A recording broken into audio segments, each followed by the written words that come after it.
ایک وصیت ہے جو آج 21ویں شب رمضان کو کی تھی مولا علی المرتضیٰ نے، جب آپ پر حملہ کر دیا گیا، زخمی ہو گئے اور آپ شہید ہونے والے تھے،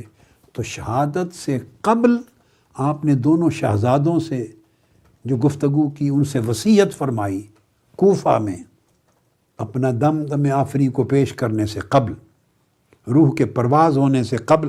جو اپنے دونوں شہزادوں کو، سیدنا امام حسن کو اور سیدنا امام حسین علیہم السلام کو جو وصیت فرمائی، چند کلمات اس کے بھی سن لیجیے۔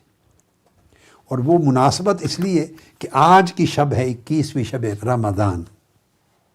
شب شہادت۔ فرمایا اے میرے بیٹے حسن اور حسین، دونوں کو وصیت کی جب ابن ملجم نے آپ پر حملہ کر دیا تھا اور شہادت کا وقت قریب تھا، فرمایا بیٹو میں تم کو اور اپنی پوری اولاد کو اور اپنے پورے خاندان کو اور ان تمام لوگوں کو، آپ کو بھی شامل کیا، آپ کو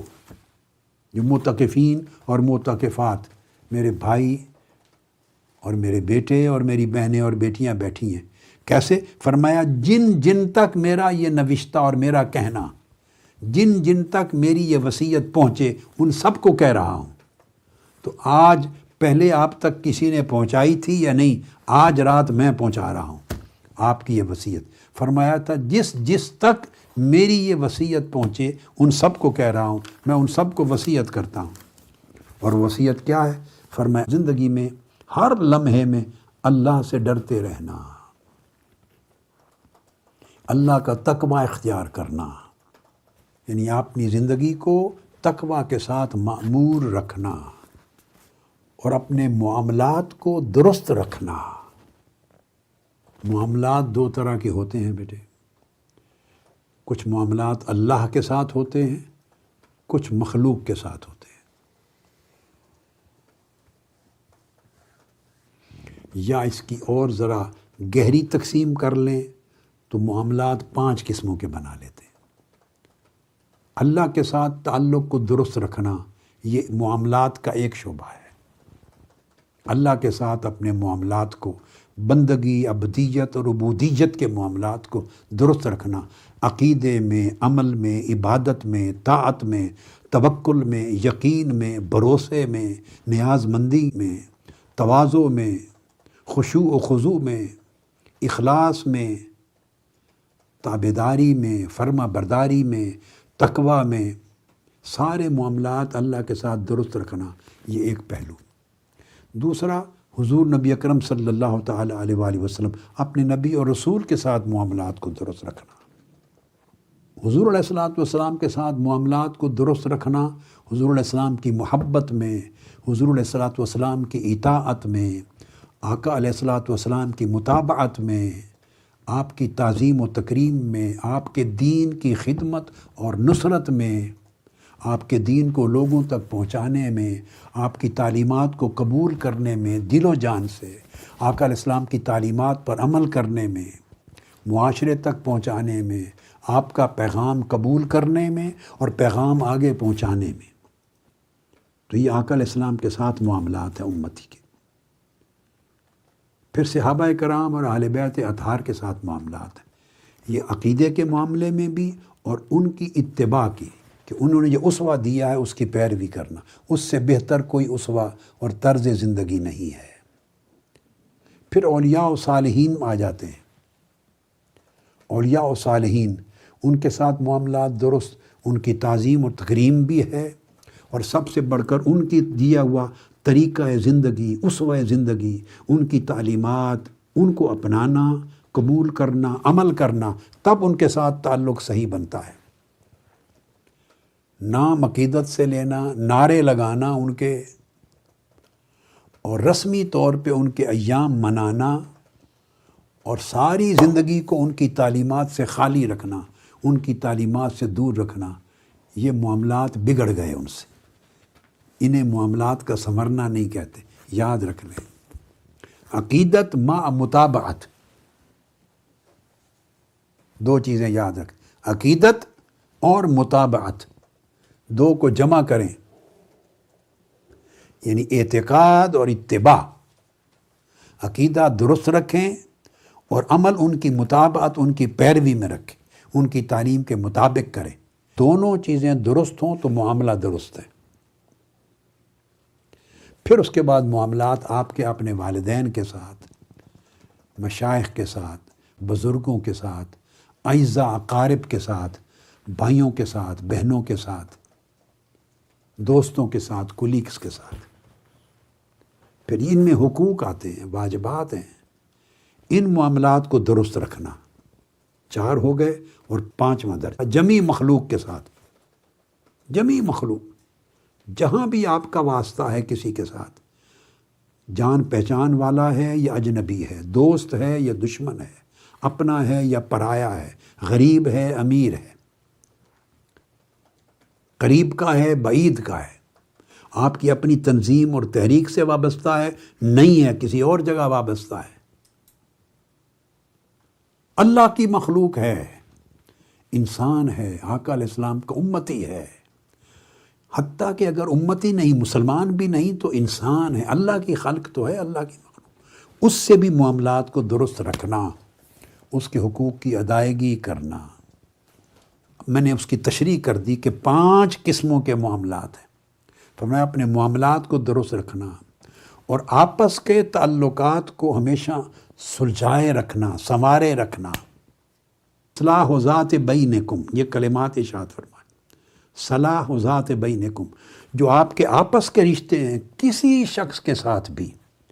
شوہر کے بیوی کے ساتھ، بیوی کے شوہر کے ساتھ، اولاد کے ساتھ، بھائیوں کے ساتھ، اعزاء اقارب کے ساتھ، دوست، میں نے ساری مخلوق کے ساتھ، یہ جو باہمی رشتے ہیں خواہ کسی کے ساتھ ہوں، ان کو ہمیشہ درست رکھنا۔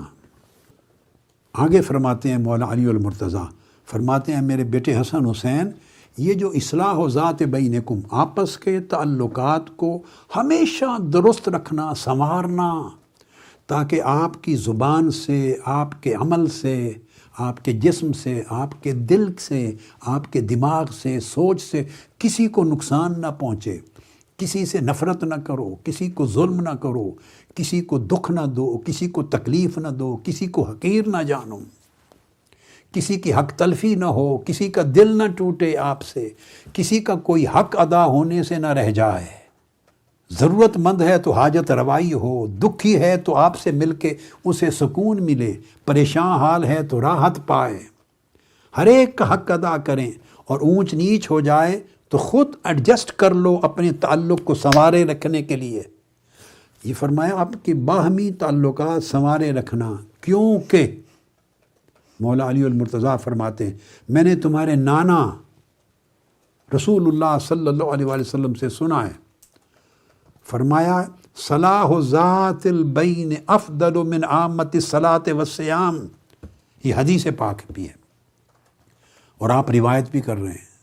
فرمایا میں نے تمہارے نانا محمد رسول اللہ صلی اللہ علیہ وسلم سے سنا ہے کہ فرض روزے اور فرض نمازوں کو چھوڑ کر کوئی آدمی ساری زندگی نفلی عبادتیں کرے، پوری زندگی ساری رات قیام اللیل کرے، ساری رات جاگے، نوافل پڑھے، سجدہ ریزیاں کرے، اور زندگی بھر روزے رکھے، صائم الدہر ہو جائے۔ فرمایا کوئی شخص نفلی اتنی عبادت کرے کہ ساری زندگی روزے سے رہے اور ساری زندگی شب بیداری کرے، تسبیح تحلیل کرے، اللہ اللہ کرے، فرمایا اس ساری عبادت سے کئی گنا زیادہ افضل اور اعلیٰ عمل اور عبادت کیا ہے؟ آپس کے تعلقات کو بہتر کرنا، آپس کے تعلقات کی اصلاح کرنا۔ یہاں ہم دنیا میں اپنے معاشرے میں سب کچھ سکھاتے ہیں، مگر آپس کے تعلقات کی اصلاح نہیں سکھاتے۔ نہ والدین اولاد کو سکھا رہے ہیں، نہ اساتذہ اپنے شاگردوں کو سکھا رہے ہیں، نہ مشائخ پیر مریدوں کو یہ سکھا رہے ہیں، نہ دوست دوستوں کو سکھا رہا ہے۔ تحریک منہاج القرآن کے جتنے وابستہ ہیں اور جو اعتکاف پر آئے ہیں، جو نہیں آئے، جو رفقا ہیں، جو اراکین ہیں، جو وابستگان ہیں، جو کارکنان ہیں، عہدے داران ہیں، سب سن لیں کہ مولا علی المرتضیٰ نے یہ فرمایا اپنے شہزادوں کو، اور حضور علیہ الصلوۃ والسلام نے فرمایا، الگ سے صحابہ نے روایت کی یہ حدیث، فرمایا کوئی شخص ساری زندگی عمر بھر روزے رکھے، اب اس سے بڑھ کے تو عبادت گزار نہیں بن جانا آپ نے، بتائیں، اور ساری زندگی ہر رات تسبیح کرے، ذکر کرے، قیام کرے، سجود کرے، عبادت کرے، تو نفلی نمازوں اور نفلی روزوں سے زیادہ افضل اللہ کے ہاں یہ عبادت ہے کہ آپس کے تعلقات کو بگڑنے نہ دینا، ان کی اصلاح کرنا، ان کو سنوارنا، ان کے حقوق کی ادائیگی کرنا، ان کا دل نہ ٹوٹے، وہ محروم فیل نہ کریں، وہ آپ سے پریشان نہ ہو، ناراضگی رنجش نہ ہو، کسی کی حق تلفی نہ ہو، آپ کی زبان سے کسی کی غیبت نہ ہو، چغلی نہ ہو، شکایت نہ ہو، شکوہ نہ ہو، ظلم نہ ہو، جھوٹ نہ ہو، غیبت نہ ہو، دل میں کسی کے لیے حقد نہ ہو، حسد نہ ہو، بغض نہ ہو، عداوت نہ ہو، کسی سے انتقام نہ لیں، غصے نہ کریں، برا بھلا نہ کہیں، برا بھلا نہ جانیں۔ یہ ساری چیزیں ہیں جو باہمی تعلقات کو خراب کرتی ہیں۔ اس نے میری نہیں سنی، اس نے میری نہیں مانی، اس کی عزت زیادہ ہے، اس کے پاس مال زیادہ ہے، میں کیوں محروم رہ گیا، میرا کیا قصور ہے، بس میں اور وہ، یہ دو ایسے بت ہیں کہ بندہ ان کا پجاری بن کے اپنے تعلقات کو عمر بھر خراب رکھتا ہے۔ جب یہ تعلقات خراب رکھتا ہے تو اللہ کے ہاں نہ عبادتوں کی قبولیت ہے، نہ نمازوں کی، نہ روزوں کی، نہ تسبیحات کی، نہ اذکار کی، ہر چیز برباد ہو جاتی ہے۔ فرمایا باہمی تعلقات کو خراب رکھنے سے گویا تم اپنے دین کو جڑوں سے کاٹ رہے ہو، دین کو جڑوں سے کاٹ دیا۔ جب دین جڑوں سے ہمارے ایک عمل نے کاٹ دیا تو باقی نفلی عبادتوں سے اور تسبیحات اور ورد وظیفوں سے کیا حاصل ہوا؟ یہ نصیحت فرمائی ہے آپ نے۔ تو فرمایا کہ میں نے تمہارے نانا رسول اللہ صلی اللہ علیہ وسلم سے سنا یہ کہ آپس کی کشیدگیوں کو مٹانا، آپس کی کشیدگیوں کو مٹانا، آپس کی رنجشوں کو مٹانا، آپس کی ناراضگیوں کو ختم کرنا اور دلوں کو کھولنا، وسعت دینا تاکہ رشتے تعلقات اچھے ہو جائیں۔ فرمایا نفلی نمازوں اور روزوں سے افضل ہیں۔ پھر فرمایا یتیموں کے بارے میں ڈرتے رہنا، تمہارے زندہ ہوتے ہوئے یتیم بھوکے نہ رہیں، ایسا نہ ہو کہ تم زندہ ہو اور تمہارے ہوتے ہوئے یتیم ہلاک ہو جائیں، یتیموں کا سہارا بننا۔ اور پھر فرمایا ہمسایوں کے بارے میں ڈرتے رہنا۔ آقا علیہ السلام نے ہمسائیگی کے اتنے حقوق بیان کیے کہ صحابہ نے ہم نے سمجھا کہ شاید انہیں وارث بنا رہے ہیں۔ قرآن مجید کی تعلیمات پر ہمیشہ عمل کرنا، ہر ایک سے آگے بڑھنا، سبقت لے جانا۔ دین تمہارا ستون ہے، اس کو مضبوطی سے تھامے رکھنا۔ تم پر لازم ہے کہ آپس میں میل ملاپ رکھنا، آپس میں میل جول تواصل رکھنا، آپس کے رشتوں کو کٹنے نہ دینا۔ فرمایا وعلیکم بالتواصل والتبادل، ایک دوسرے پر خرچ کرنا،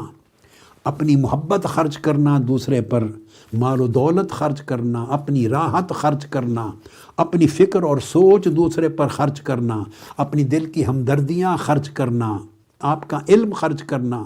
توانائی خرچ کرنا۔ جس طریقے سے بھی دوسرے کا سہارا بن سکتے ہو، دوسرے کو سنبھال سکتے ہو، دوسرے کو عزت دے سکتے ہو، دوسرے کے ٹوٹے ہوئے دل کو جوڑ سکتے ہو، دوسرے کو جو دور جا رہا ہے اپنے قریب لا سکتے ہو، خرچ کرو۔ فرمایا علیکم بالتواصل والتبادل، جڑے رہو، رشتے ٹوٹنے نہ دو، جو کچھ خرچ کرنا پڑے خرچ کرو۔ اور فرمایا وَإِيَّاكُمْ وَالتَّدَابُرَ وَالتَّقَاطُعَ، اور کسی شخص کے پیچھے خبردار اعانت کریں، کسی کو نظر انداز نہیں کرنا، نہ اس کے پیٹھ پیچھے کوئی برائی کرنی ہے۔ اور اگر کسی سے پیٹھ پھیر لوگے یعنی نظر انداز کر دو گے، اسے نگلیکٹ کر دو گے تو تعلقات ختم ہو جائیں گے۔ تو تعلقات توڑنے سے پرہیز کرنا، تقاطع نہیں کرنا۔ کوئی ایسا عمل نہ کریں جس سے باہمی انسانوں کے تعلق ٹوٹ جائیں۔ اور پھر آپ نے فرمایا کہ ہمیشہ پرہیزگار بنے رہیں، نیکی کا حکم دینے والا بنے رہیں، برائی سے منع کرتے رہیں۔ اختتام پہ آپ نے فرمایا اگر نیکی کا حکم دیتے رہو گے، یہ جو مصطفیٰ مشن تحریک منہاج القرآن کی ذمہ داری ہے آپ پر، یا کوئی کسی بھی نیک تنظیم دینی جماعت سے منسلک ہے اور امر بالمعروف اور نہی عن المنکر کا فریضہ انجام دے رہا ہے، جو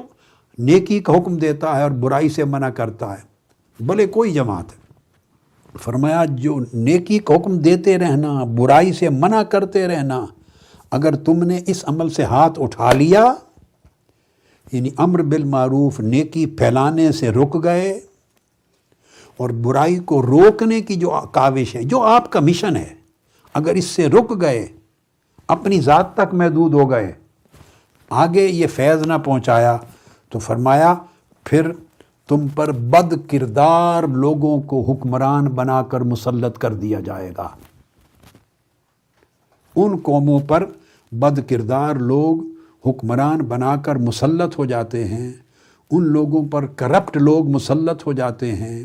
ان لوگوں پر ظالم اور خائن لوگ مسلط ہو جاتے ہیں، حکمران بنا دیے جاتے ہیں، جو قومیں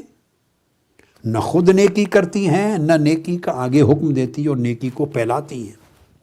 نہ خود برائی سے رکتی ہیں اور نہ اور لوگوں کو برائی سے روکنے کی کوشش کرتی ہیں۔ یہ ایک عمل ہے، یعنی ہم تو خود بھی نیکی کرنے میں کمزور ہیں، چہ جائے کہ نیکی کو آگے پھیلائیں۔ ہم اپنی زندگی میں برائی سے بچنے میں کمزور ہیں، چہ جائے کہ معاشرے کو برائی سے بچائیں۔